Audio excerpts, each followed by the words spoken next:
Mudahnya travel kalau kita ada nasi goreng segera ni ya. Cik Okit beli brand Jasmani. Nampak tak? Macam-macam nasi goreng ada.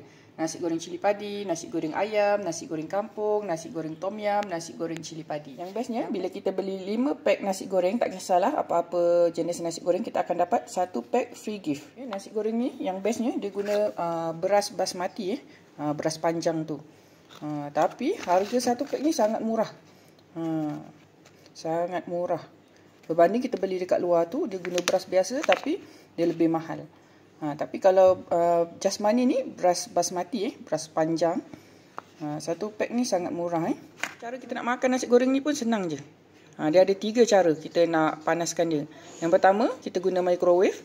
Cara kedua, kita rendam dalam air panas. Cara ketiga, kita panaskan dengan cara menggoreng lah. Menggoreng semula. Mudah sahaja. Okay, hari ni Cik Okit nak panaskan guna periuk mudah ni. Untuk travel, Cik Okit bawa periuk ringan ni. Senang kita nak goreng telur, nak panaskan nasi goreng. Mudah saja. Dia guna elektrik lah.